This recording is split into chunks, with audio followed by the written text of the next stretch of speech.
kawan dan semua keluarga besar SMP 1 Ladaksari dan semua hadirin hadirat yang berbahagia.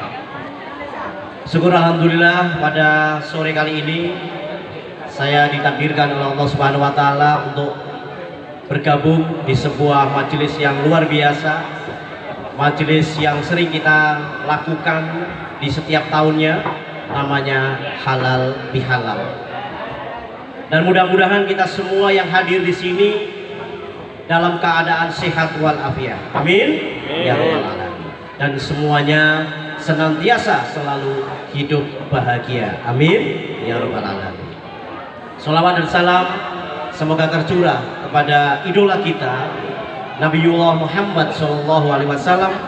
Semoga kita senantiasa selalu meneladani beliau hingga kelak kita mendapatkan syafaatnya di yaumil akhir. Bapak Ibu rahimakumullah, karena tempatnya santai maka nanti kita santai saja ya. Kita tidak usah tegang-tegang sambil makan sambil minum, tidak masalah. Insya Allah semuanya mendapatkan pahala.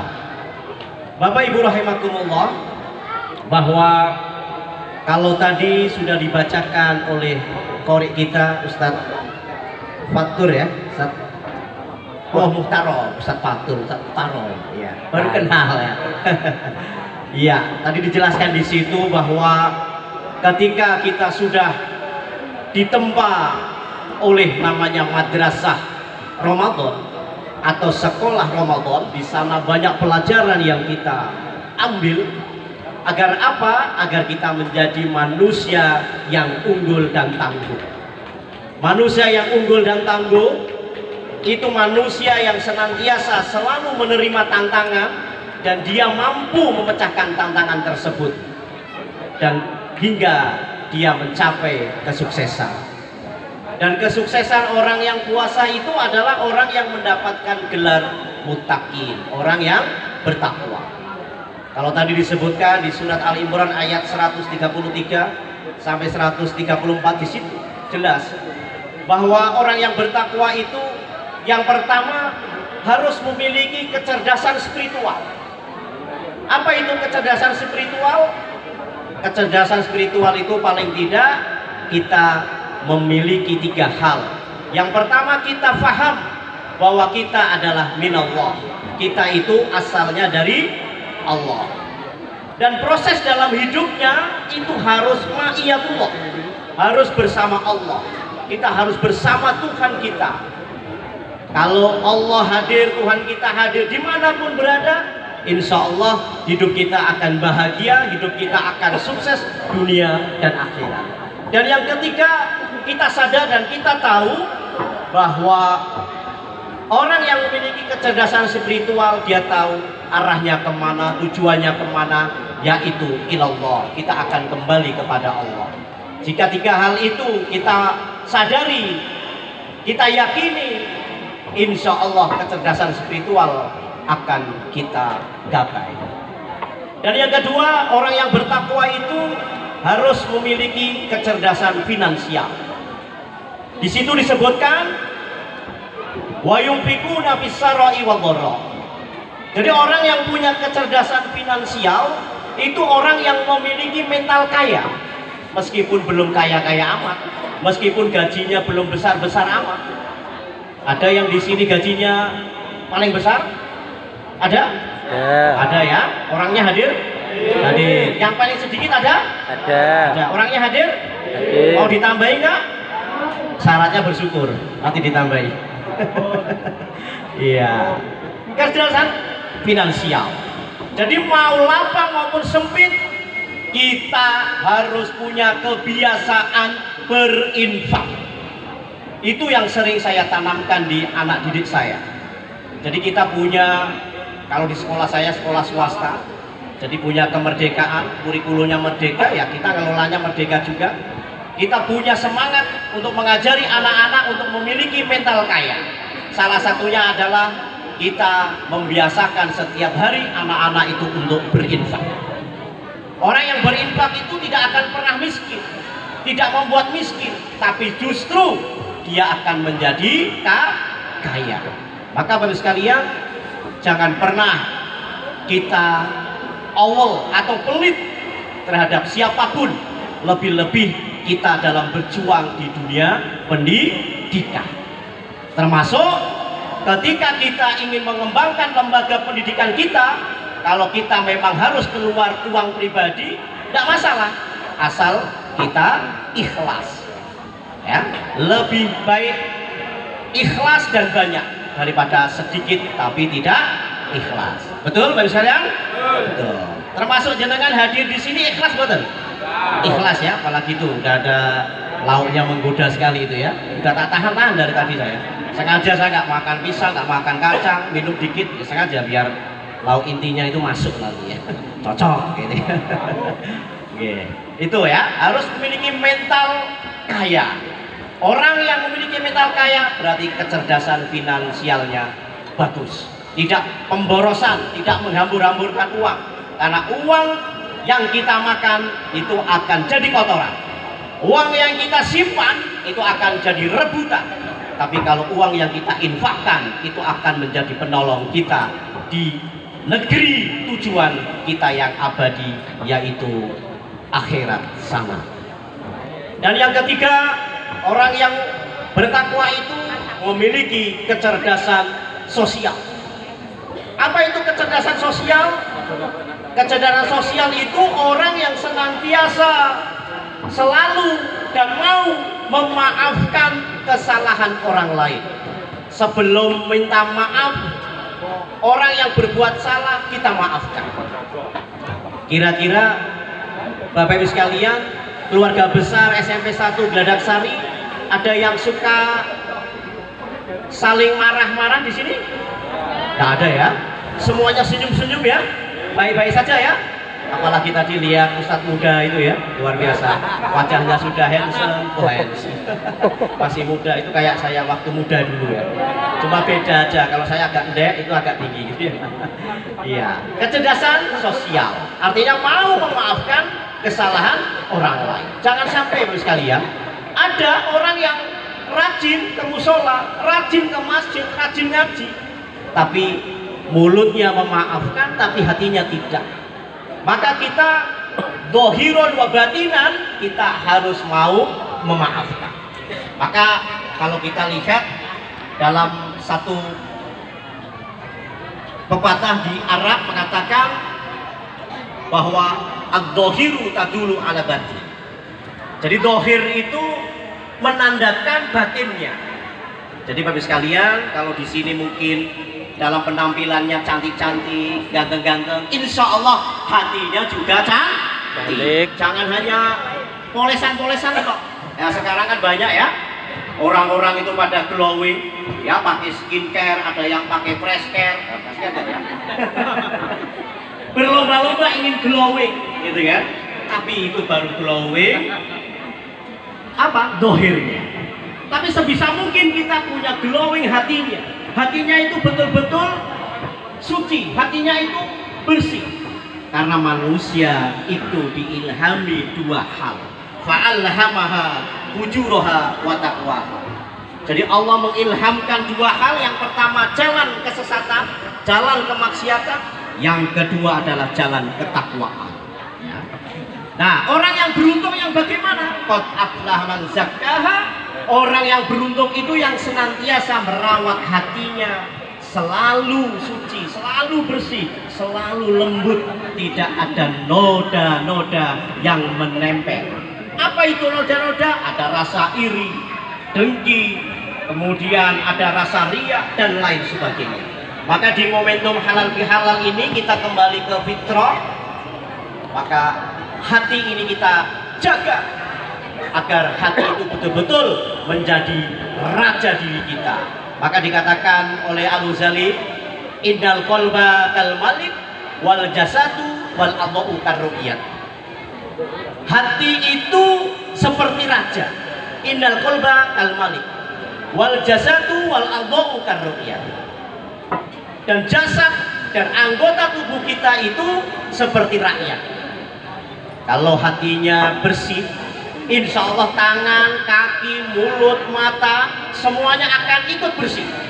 Tapi kalau hatinya itu kotor, mungkin dikit-dikit kita misuk, kesandung, tidak ngucapin kalimat thayyibah, tapi ngucapin wedhus iki.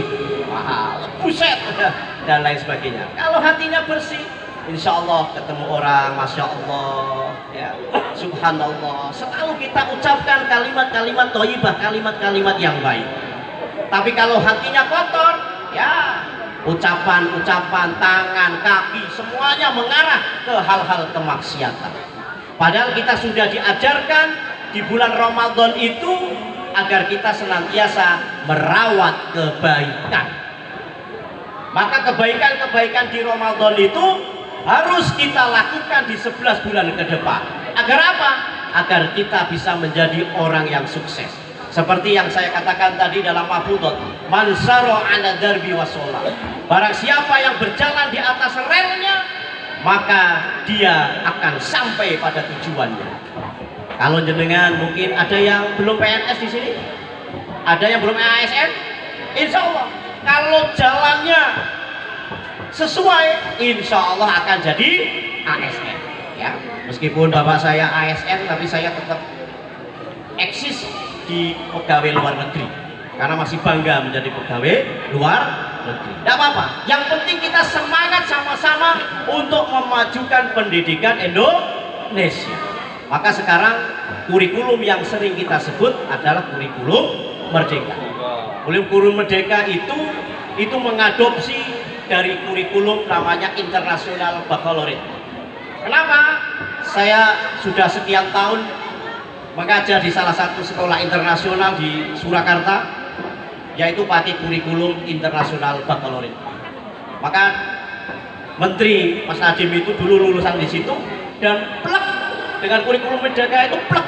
Cuma bedanya sana pakai bahasa Inggris, oleh kurikulum merdeka pakai bahasa Indonesia dan sangat mudah. Di sana ada namanya IB Learner Profile. Di kita ada namanya profil pelajar Pancasila. Sebetulnya arahnya ke sana agar setiap anak didik menemukan jati dirinya, menemukan passionnya, menemukan profilnya. Mau jadi apa mereka? Yang terpenting adalah dalam kebaikan. Kemudian orang yang bertakwa memiliki kecerdasan emosional. Dia selalu bisa mengontrol rasa amarahnya. Wal kadhiminal ghaidha. Dia bisa menahan amarahnya. Tidak dikit-dikit marah. Marah kok dikit-dikit. Ada nggak yang di sini suka marah-marah? Ada. Kepala sekolah marah-marah nggak? Betul nggih? Kayaknya baik-baik. Saya juga jadi leader di sebuah pendidikan. Ya saya kalau sama teman-teman ya pokoknya yuk kita kembangkan bareng. Ada uang kita kelola bareng, nggak ada cari bagaimana caranya. Seperti itu. Jadi yang terpenting bagaimana kita mengedepankan tali silaturahim, tahlil silaturahmi, kedekatan agar kita tidak memiliki hal-hal yang negatif di antara kita, sehingga kita yakin bahwa kita memiliki komitmen, yaitu tiada dusta di antara kita. Lahirnya baik tapi batinnya tidak, itu alias ngabusi atau bohong. Kita lebih baik apa adanya, tapi kita tampil beda agar tampil beda itu memberikan pesona yang positif, agar betul-betul kita mencerminkan menjadi manusia yang beriman dan bertakwa. Maka Bapak sekalian, di sini harus kita lakukan di dalam dunia pendidikan atau di dunia umum, ya, prinsip-prinsip kita di dalam bersosialisasi atau di dalam kita menjalani kehidupan ini. Paling tidak ada 5T, ya, 5T yang harus kita lakukan. Yang pertama adalah ta'aruf. Kita harus saling mengenal.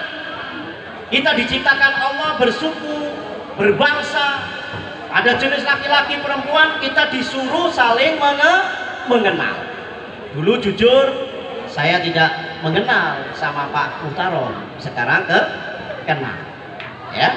Tapi yang lainnya belum kenal, suatu saat mungkin bisa kenal. Kita tanya siapa namanya, rumahnya mana, pekerjaannya apa, itu saling mengenal. Maka nanti kalau sudah saling mengenal, kita akan enak. T yang pertama, ta'aruf. saya itu kelahiran dari barat sana. Saya lahir di Batang, Pekalongan. Tapi saya sudah lama di Solo. Ya saya kenal dengan lingkungan dan budaya-budaya di Batang dan Solo sangat berbeda karena beda adat juga beda logat di situ. Kemudian T yang kedua yaitu tafahum. Kita harus saling memahami. Sebagai guru, sebagai karyawan harus memahami tupoksinya masing-masing. Jangan sampai guru tidak memahami tupoksinya, karyawan tidak memahami tupoksinya, dan kita harus saling memahami antara karakter satu dan yang lainnya. Yang satu misalkan mohon maaf hobinya ngerokok, ya nek iso ya coba bul nek nggon sandingi ora ngerokok ya, nek iso tapi nek terpaksa ya ora apa-apa ya. Mungkin takutnya kalau kena gitu ya. Nah mungkin ya kita saling memahami, oh ini tidak suka makanan kayak Pak Mutarom misalkan, nggak suka kacang tadi katanya, ya subuhnya jangan kacang, mungkin ya apalah ya Pak PT Pak ya. Tambah parah Pak. Saling memahami. Nanti kalau saling memahami maka pasti kita dalam bersosialisasi, dalam bergaul akan enak. Maka ada satu cerita di bus itu, ada orang duduk bareng, mereka saling bertanya, tapi dia memiliki kekurangan. Ada satu orang bertanya sama sampingnya, tapi suaranya aneh. Mas, ini jam berapa ini, jam berapa ini, saya mau tanya nih, mau turun nih. Orang yang samping tidak mau menjawab. Mas Teliut nih, saya mau turun, jam berapa ini, tidak mau menjawab. Sampai 3 kali tidak mau menjawab. Akhirnya orang yang tanya itu kesel, turun. Ya udah, kalau nggak mau beritahu tak mau turun. Kemudian tuh turun. Nah orang yang sini dimarahi yang sama sampingnya. Mas, orang tanya itu kok ya dijawab, kok diem saja. Ternyata orang yang diem itu punya alasan. Mengapa dia diam? Ternyata orang yang ditanya ini itu baru menjawab ketika ditanya orang yang sampingnya itu. Nanti kalau saya jawab dikira menghina, suara saya kan sama dia. Ternyata saking memahaminya, dia tidak mau menyakitinya dengan seperti itu. Sama Bu sekalian ya. Jangan seperti itu. Tapi kalau kita niru suara-suara lain untuk membahagiakan anak, termasuk saya, karena saya di sekolah dasar, saya sering menirukan suara-suara kartun. Contoh ini misalkan, halo, begini kan semuanya enak dong. Nanti habis ini makan dong. Nah, itu salah satunya. Anak senang seperti itu. Kadang gini, ya Tuan Patrick, apakah hari ini kita mau pesta? Bukankah kakak sudah dibakar di sana? Misalkan seperti itu, anak-anak senang. Jadi kita menyelam dunia apa kita dalam mendidik, di TK seperti apa, di SD seperti apa, di SMP seperti apa. Maka falsafah Arab mengatakan at-thariqatu ahammul minal madah. Metodologi itu lebih penting daripada materi. Materi seringan apapun, kalau metodologinya, metodenya pas, itu pasti pembelajarannya akan masuk. Saya sering dan saya paling hobi, metode yang sering saya lakukan adalah pakai metode game learning. Setiap saya ngajar pakai game. Anak-anak kenapa? Anak-anak itu suka dengan dunia game. Saya kasih pertanyaan-pertanyaan setelah materi yang saya sampaikan, kemudian anak-anak saya kasih reward. Contoh misalkan, contoh. Nah ini contoh nih ya. Mas Kiai muda siapa tadi namanya? Hah? Renal dia. Oke, Mas Renal misalkan. Coba Mas Renal, karena Mas Kiai ya, Mas Renal. Saya tanya ini. Nanti kalau bisa jawab, saya kasih reward. Mas Renal ngajar apa? PAI. PAI juga harus pintar matematika, Mas ya. Nah, pertanyaannya Mas, angka 1 sampai angka 40, angka 3-nya ada berapa Mas?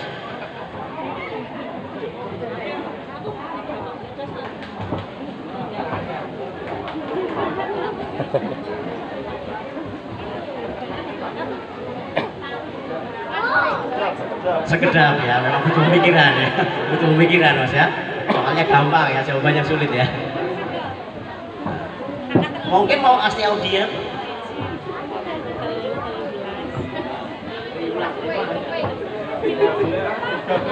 13 Mas ya. Oke, tepuk tangan untuk Ustadz Renal. Nah, tepuk tangan yang kencang, tepuk tangan yang kencang. Biar tak ngantuk. Nah, tepuk tangan orang Indonesia itu ya gitu. Beda tepuk tangan dengan orang Jepang. Kenapa orang Jepang itu semangat? Tepuk tangannya beda dengan Indonesia. Pernah lihat tepuk tangannya orang Jepang? Belum pernah? Pengen tahu? Sekarang apa besok? Sekarang. Ini kasih tahu ya. Kalau orang Jepang itu kalau tepuk tangan begini, yeay, gitu. Jadi orang Jepang itu nggak ada tepuk tangan sambil ngantuk. Orang Indonesia kan, ya.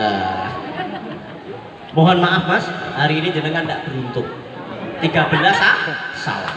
Yang betul adalah 14. Kenapa?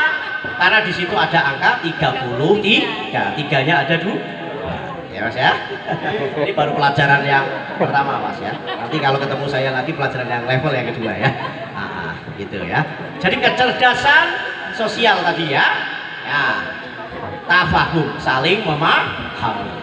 Yang ketiga yaitu ta'awun, saling tolong menolong. Ya, kalau Mas Renal mungkin sudah punya niat pingin nikah tapi nggak punya modal, tolong dong. Ustadz. Guru-guru senior mungkin ya iuran 1 juta untuk mahar. Sudah ada calonnya belum? Alhamdulillah. Ya gitu.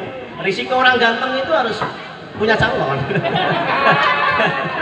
Memaksimalkan pengaruh ya. Harus tampil pesona. Kalau saya dulu waktu kuliah jelek, tapi bagaimana kelihatan ganteng? Nah, gitu kan. Nah, itu ya. Jadi harus saling ta'awun, tolong menolong. Kalau ada karyawannya yang sakit, kita tolong. Mungkin ada sanak saudara dari keluarga ini ada yang membutuhkan, ditolong. Jadi jangan sampai kita tidak mau melakukan ta'awun, saling tolong menolong. Kemudian T yang selanjutnya adalah takaful. Kita saling menjamin keamanan kita. Aku aman bagimu. Maka di sekolah-sekolah sering kita tulis no bullying. Tidak ada bully membuli, tidak ada saling hina menghina. Ya, apalagi antar guru karyawan saling menghina. Yang jomblo dikatakan wah jomblo, ganteng-ganteng jomblo. Hinaanmu adalah motivasiku. Sekali nikah 4 besok. Amin. Amin. Iya gitu ya. Gitu. Takaful, saling menjamin. Jangan sampai orang yang bergaul dengan kita merasa tidak nyaman. Orang yang dekat dengan kita merasa gerah, tapi orang yang dekat dengan kita itu akan nempel terus. Itu sudah saya lakukan terhadap istri saya. Istri saya itu kalau tidur sendiri nggak berani, harus temani saya. Sampai segitunya saya mengamalkan yang namanya takaful, menjamin bahwa orang yang dekat kita merasa nyaman sehingga dia mendapatkan kedamaian ketika bergaul dengan kita. T yang terakhir yaitu tasamuh. Kita saling lapang dada, kita saling toleransi. Mungkin kita beda firqah, beda manhaj, beda agama, atau mungkin beda partai atau beda hobi. Ya, kalau saya hobinya futsal, sampai saya akrab sama orang yang hobinya catur, tidak masalah. Kita nggak saling ngecek, wah hobi catur, udah dimakan. Ya, nah, kita nggak boleh. Apapun perbedaan kita itu sunnatullah, nggak mungkin kita sama. Allah itu menciptakan beda-beda. Ya, jadi harus tasamuh, toleransi, lapang dada. Termasuk kemarin itu ya lebarannya berbeda. Ya kita toleransi, kita saling menghargai. Karena beragama itu ada 3 hal. Yang pertama itu syariat, yang kedua fikih, yang ketiga budaya. Syariatnya jelas. Ya ayyuhalladzina amanu kutiba alaikumusiyam. Syariat jelas. Kita disuruh puasa. Tapi bedanya nanti di fikih, cara pandang fikihnya. Oh, mungkin ada yang pakai metode ini, sehingga berbeda. Budaya juga kadang beda. Mungkin budayanya orang Boyolali dengan budayanya orang Sumatera berbeda. Ya, sehingga kita harus saling bertoleransi. Itu saja yang bisa saya sampaikan. Mudah-mudahan apa yang saya sampaikan memberikan manfaat yang sebesar-besarnya, karena ikan di sana lebih mempesona daripada kata-kata saya. Kalau seorang penjaga pujangga ya, dulu waktu saya kuliah saya hobi membaca buku yang kayak gitu. Katakan begini, janganlah kau lihat mawar itu berduri, tapi lihatlah mawar itu mewangi. Artinya apa? Kita jangan melihat orang dari sisi kejelekannya saja, tapi kita juga harus melihat dari sisi kebaikannya. Setuju? Setuju. Mudah-mudahan keluarga besar SMP 1 Geledaksari Boyolali senantiasa maju, berkembang, dan bisa menjadi SMP percontohan. Amin ya robbal alamin. Terima kasih. Apabila ada salah kata, salah ucap, dan salah perbuatan, mohon dimaafkan. Apabila panjenengan nanti kangen dengan saya dan mau ngundang saya lagi, bisa hubungi nomor di bawah ini. Terima kasih. Ilalikum ma'asalamah. Nun wal qalami wa ma yasturun. Wassalamualaikum warahmatullahi wabarakatuh. Waalaikumsalam.